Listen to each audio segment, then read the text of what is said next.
it's time to explore the snowy Alps with the new Fujifilm X100VI.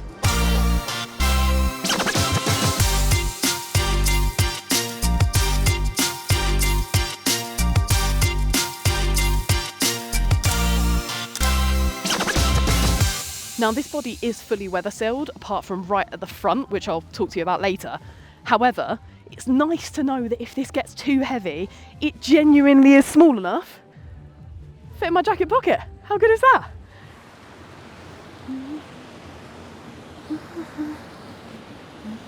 The X100V was obviously an incredibly popular camera. You still can't get your hands on now, really. Obviously MPB, you know, we have loads, but you do struggle to buy them new, and the new one is already out. What are the big differences between this and that? So with the X100VI, obviously one of the biggest changes is that sensor, the 40.2 megapixel sensor, as opposed to the 26.1 megapixel sensor in the X100V.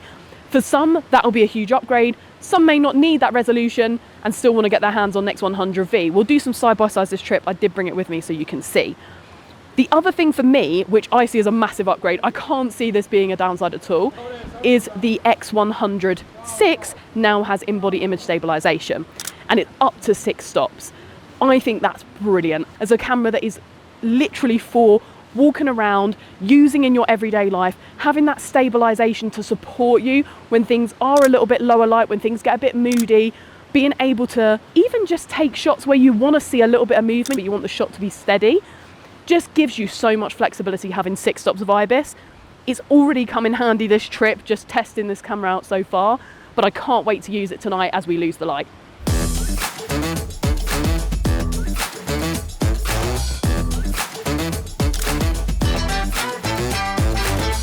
Now, as this is a fixed lens, it's got the same lens as the X100V, so that version 2 23mm lens, which on an APS-C sensor makes it more like a 35mm. I wanted a bit of flexibility just because obviously this trip we may get some amazing views if the snow ever clears. So I did bring the teleconverter adapter and the wide angle adapter as well, just so we've got a bit of scope to move things around. However, you do have a bit more flexibility because the X100VI does have that 40 megapixel X-Trans 5HQ sensor, and you actually have a digital teleconverter built in. You just press a button and you can go to 50mm or 75mm. Now personally, I don't like that. I would much rather shoot and crop in post. But if you want to do that, even to just frame your shots, knowing you're going to crop in post, it's there, you have it if you want it.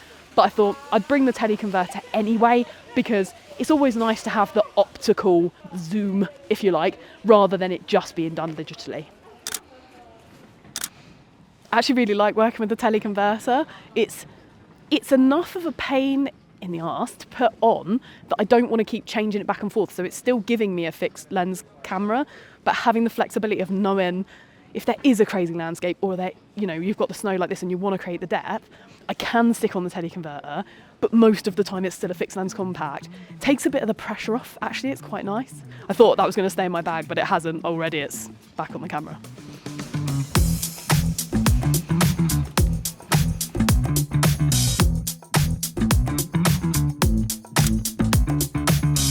I assume it's because of the snow, but for some reason the viewfinder just won't go back to the screen. It's on auto. I think it's because this bit is so wet, but this is a great test of the weather sealing because the camera is soaked, so hopefully it keeps working.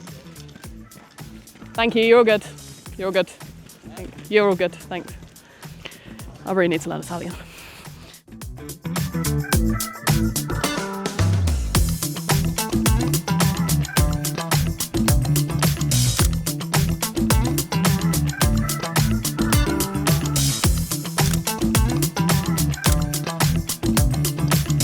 What's nice about having this teleconverter is I also still have the digital teleconverters, right? So I've used this button here, I hold it down, and that gives me custom function selection for the front ring, which you'd usually use for manual focus. So I've set this to the digital teleconverter at the moment, and it means not only do I have a little bit more reach here, but I can then use the digital if I want it to just reach through a little bit further.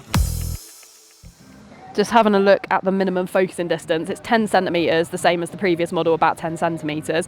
So you can get nice and close, nice shallow depth of field. I'm on f2 here, right at the bottom of the aperture, and there's some string lights just behind, and they're only 12 inches behind.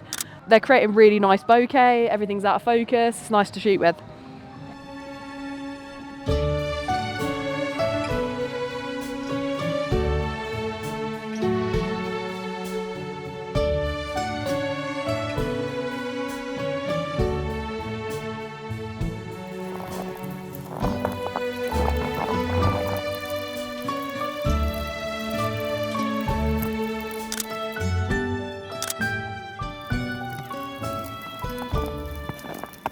We made it to our base camp alive, which is saying something, to be honest, because the road was horrendous. There was so much snow. I wanted to do a low light test for you guys, so I've been shooting at some pretty high ISOs around our camp, which I have to say is stunning. But I don't want to do a straight up ISO test here for you because it's snowing heavily, so it will just look messy anyway, and you won't really be able to tell grain and ISO and noise and everything. So I thought what I'll do, future Amy, we'll do a lovely ISO test for you guys against the X100V, so you can see the difference between that new 40 megapixel sensor, but newer sensor, against that older 26.1 megapixel sensor. See how they compare for higher ISOs.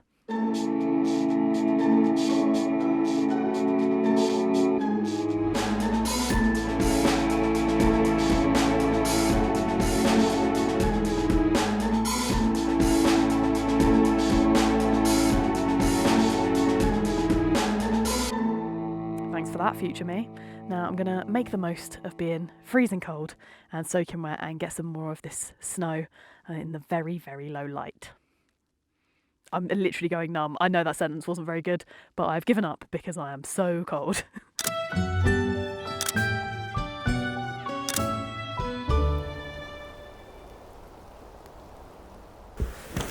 Hey, so it's the end of the day.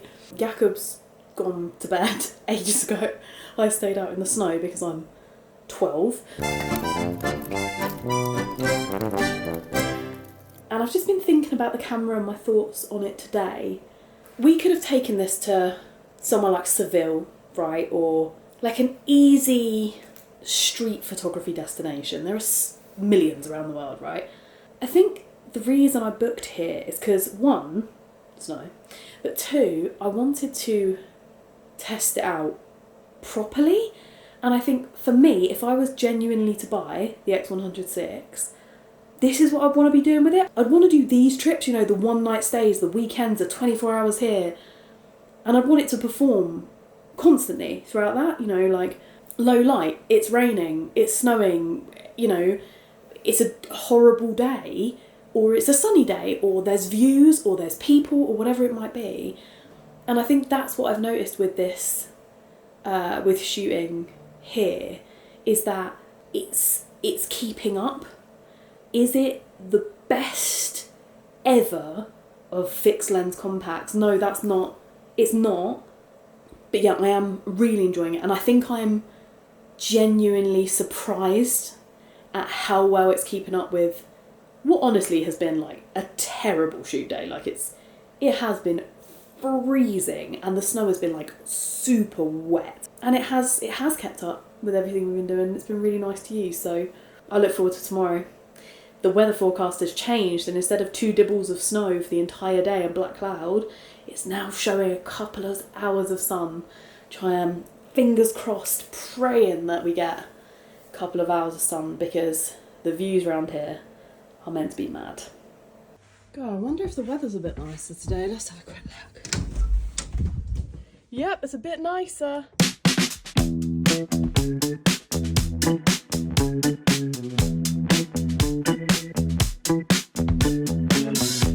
So the weather got better. It is stunning this morning. Cannot wait to get shooting. I think I started before breakfast. So we've got some really good views today. We should really be able to see what that 40 megapixels can do. Before we head even further up into the mountains, I've been wanting to do a side-by-side with the X100VI and the V, because obviously 26.1 to 40.2 or 1 megapixels is a massive difference, and I want you to be able to visually see it side by side. And here we've got so much depth, there's so many details, so we're just going to take a side by side of this landscape so you can see. And for some people it might end up that the 26.1 is actually perfectly fine and enough, I think a lot of people are going to feel that way for this type of camera, but for some you might just want that extra detail. So we'll do it now so you can see exactly how these compare.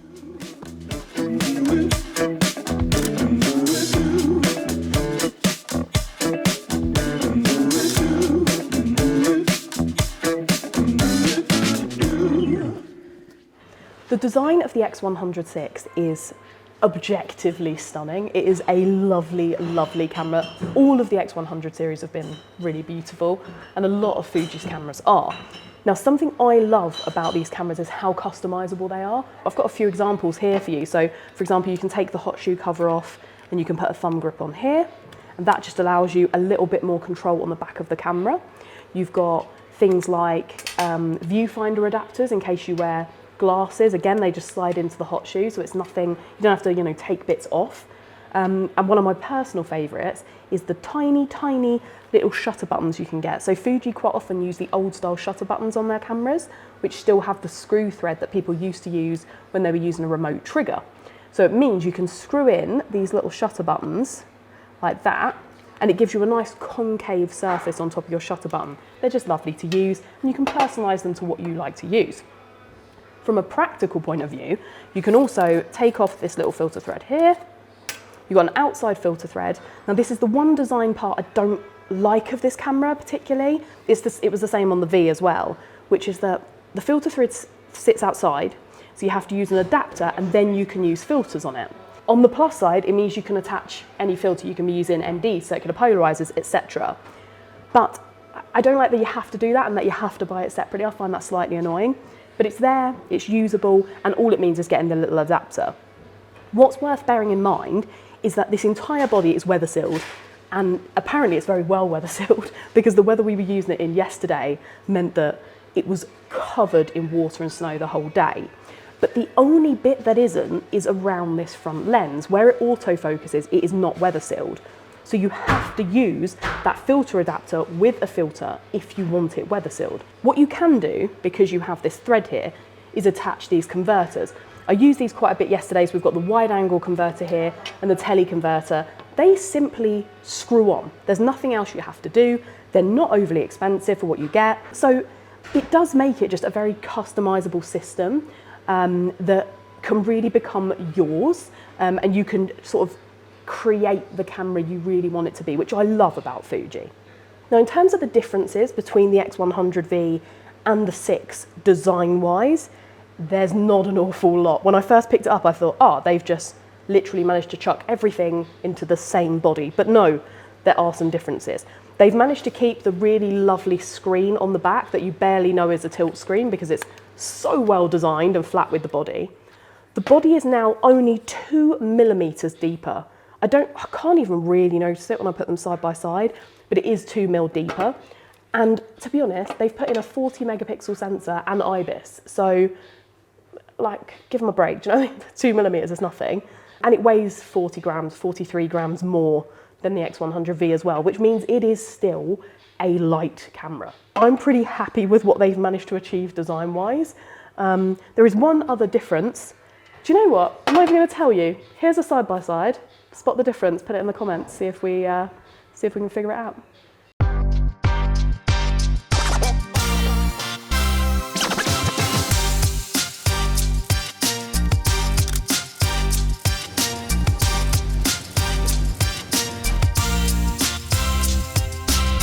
Okay, let me tell you a little bit more about the internals of this camera.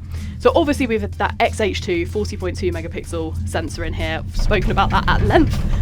You need something to run that. Whoa, it's bumpy. You need something to run that. So we've also got the X Processor 5 in here. It means even though you've got that 40 megapixel sensor, we're still getting things like the 20 frames per second burst rate with a bit of a crop. I've been using kind of 11 frames per second when I've needed it here. So it's nice to know you still have that. Worth keeping in mind, obviously, if you're used to shooting with the higher continuous frame rates on this camera, you still have a single card slot. So just make sure you have some spares. You'll go through cards obviously a little bit quicker than you would have done before. So pretty. Oh, do you know what? I'm just going to get, whilst we're here. Obviously with Fuji's you have the built-in film simulations. Now, Fuji is pretty much one of the only cameras where I would bother using something like that. And when I always shoot JPEG plus RAW just for sort of safety, but on Fuji I actually sometimes use the JPEGs. And I think a big part of that is Fuji's history and their colour science, right? Everyone goes on about Fuji colours, but it's interesting to know why. So obviously, throughout time, Fuji have produced glass, bodies and film. And having colour scientists employed over such a long period of time means their colour science in their newer bodies just stands out. And it also means their film simulations aren't just, you know, Lightroom preset pack type things. They are genuinely great colours and looks and actually usable. In the X100VI, it's worth noting that you have JPEG and HEIF files, or HEIF, or however you're meant to say that, HEIF, according to Apple. And that's worth noting purely because of the colour science, right? So with HEIF files, you get 10-bit colour, and with JPEG, you get 8-bit. And the way they compress is different. There's a lot of science behind it, which I won't bore you with. I'm sure there's a million other YouTube videos you can look at from people who are better at talking about it.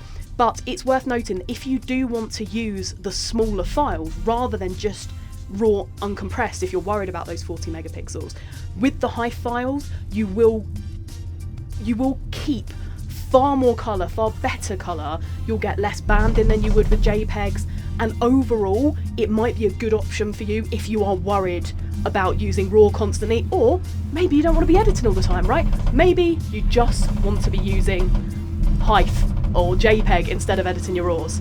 But for now, we're at the next station.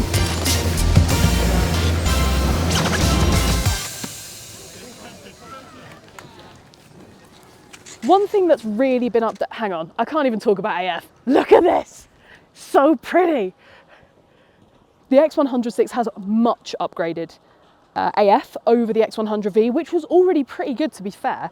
But we now have a brand new algorithm in here, which just makes for more accurate autofocus during movement. It's a predictive algorithm that they've put in. So basically, if people are moving through the zone, it can figure out a little bit more about what's going to be happening so that it's just a bit more accurate. We've got subject detect now. So we had human and IAF in the X100V. We now have subject detect. So we still have human and IAF, which should work a little bit better because of that new predictive algorithm. But we also have subject detect for animals, birds. In the birds mode, it'll also detect insects. You've got aeroplanes, cars, motorcycles and bikes. And again, in the aeroplane mode, it'll also detect drones. Now, realistically, this is a fixed lens 35mm equivalent camera. So how much of that you're going to use, I don't know, to be honest. But for something like we're doing today, I'm going to put the teleconverter adapter on this in a minute. And already it has been tracking these skiers down this hill. And it's very contrasty, and there's lots of different people. So I'm actually quite impressed with how it's doing, to be fair. So I'm going to do some tests now, just see how it gets on. And I might put on the teleconverter as well to give it a bit more of a test.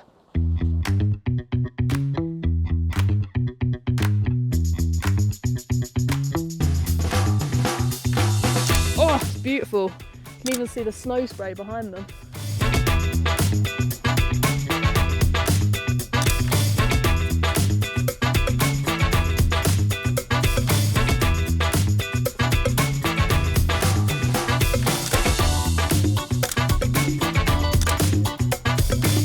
Editing the pictures I got on this trip from the X100VI was just an absolute joy. I was so impressed with what I was able to bring back from some of the highlights and the shadows. The dynamic range was excellent.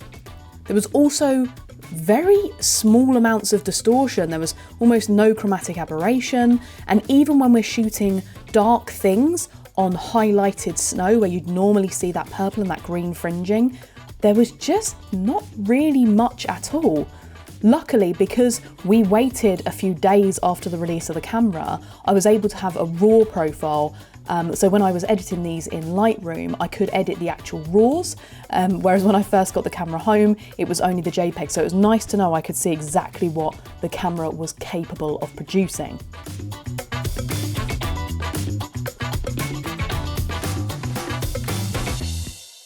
Now, this obviously isn't a video-only camera. I don't think many people are going to be buying it for that, but it does have a really good video spec. And I feel like if you're out and this is your daily and you're taking it everywhere with you, I feel like it's nice to have some video spec in there just in case. So we have 6.2K. You can do 4K HQ, which is a high quality 4K that's oversampled from the 6.2K. So in the 4K HQ, which is the oversample, it's only to 30 frames per second. In the 4K standard, then you can get to 60 frames per second. If you want to slow things down even further, you can drop it down to full HD and you can get 240 frames per second. So you do have a lot going on with this. And of course, you still have those film simulations, which you can shoot in, like a Turner is lovely for shooting on a Fuji and not having to do too much in the edit. But also you do have F-Log if you want to use it. Maybe you've got another Fuji that you're shooting loads of video on and this is your daily, you can use this as a B cam. So there's actually a lot you can do with the video on this. So far, I think it's pretty nice. The cable cars are about to close, so we're just making our way back down. I couldn't be happier with that. The tracking worked brilliantly, the light was amazing. I had a quick playthrough with the different film simulations, but to be honest, you're probably familiar with a lot of it by now. This does have Real Race and Classic Neg and all the ones we've come to love. There are like 20 film simulations in this, so you have a lot to choose from. It's probably worth experimenting a bit and picking a few favourites. I actually really like Real Race, or Real Race, whatever you're meant to say. Yeah, big fan of it. So I'm just gonna get this. There we go. A little bit of clouds, nice. Oh, good. Ah, pretty. I'm not going home. Sorry about that. These cable cars are disgustingly like scratched and stuff because of people's skis hitting the like perspex windows. But if I put the camera right up against, it's not too terrible. It's not an image quality test, but there's a nice dam and a lake that's frozen over there. So I just wanted one picture of it and I'll see what it looks like in post. But yeah, sort of finishing up now a little bit. I know we haven't covered every spec so far in this video, and that wasn't really the point. I wanted to see how this would perform in a real world, but really harsh environment. And actually it's done really, really well. So I can only imagine if you'd already owned this for a month or two, really gotten, you know, so used to using every facet of it, because obviously we're using different cameras all the time. I would imagine coming somewhere like this with it would just be an absolute dream.